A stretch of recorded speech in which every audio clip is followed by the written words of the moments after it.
राधा और जादुई हिरन। एक बार की बात है, घने जंगल के बीच बसे एक छोटे से गांव में राधा नाम की एक युवती रहती थी। वह अपनी दयालुता और छोटे बड़े सभी प्राणियों के प्रति अपने प्रेम के लिए जानी जाती थी। उसने अपना अधिकांश समय जंगल में भटकने, उसके रहस्यों को जानने और प्रकृति की सुंदरता को निहारने में बिताया।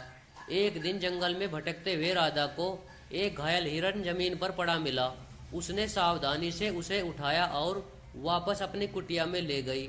उसने हिरण के घावों की मरहम पट्टी की और उसकी देखभाल कर उसे फिर से स्वस्थ कर दिया।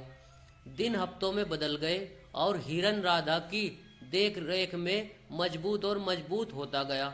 वह अपने दैनिक दिनचर्या के बारे में जाने के दौरान उसके साथ जाती थी और वे एक दूसरे से बात करने में घंटों बिताते थे। एक दिन हिरण ने राधा से साफ और स्पष्ट आवाज में बात की। मेरी जान बचाने के लिए धन्यवाद। उसने कहा, मैं सिर्फ कोई हिरन नहीं हूँ, मैं एक जादुई हिरन हूँ। मेरे पास आपको 3 इच्छाएं देने की शक्ति है। उनका बुद्धिमानी से उपयोग करें, क्योंकि एक बार उनका उपयोग किया जाता है तो उन्हें वापस नहीं लाया जा सकता। राधा चकित और प्रसन्न थी। उसने लंबे समय तक और कठिन सोचा कि उसे क्या चाहिए। अंत में उसने अपनी इच्छा जाहिर की। अब मैं अपने गांव के लिए भरपूर फसल की कामना करती हूँ, ताकि कोई भी भूखा ना रहे। अगले ही दिन राधा के चारों ओर के खेत भरपूर फसल से लहला उठे। राधा की दयालुता के लिए ग्रामीण चकित और आभारी थे। अपनी दूसरी इच्छा के लिए राधा ने सभी प्राणियों की भाषा को समझने की अक्षमता की कामना की और ठीक उसी तरह वह पंछियों की चहचहाट, मधुमक्खियों की भनभनाहट, पत्तों की सरसराहट को समझ सकती थी। जहाँ तक उसकी तीसरी इच्छा का सवाल है, राधा ने बहुत देर तक सोचा कि वह क्या चाहती है।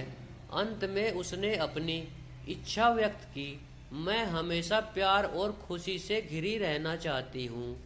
और ऐसा ही था। राधा ने अपना शेष जीवन प्रेम और प्रसन्नता से घिरा हुआ बिताया। उसने जंगल का पता लगाना और जरूरतमंद लोगों की मदद करना जारी रखा।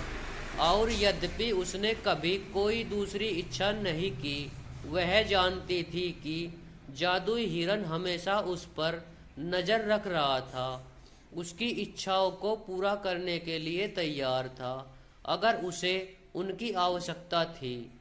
तो मित्रों, ये कहानी कैसी लगी? अगर अच्छी लगी हो तो चैनल को सब्सक्राइब करें और वीडियो के लाइक करें। अगली वीडियो में फिर आपसे दोबारा मुलाकात होगी। तब तक के लिए जय श्री राम।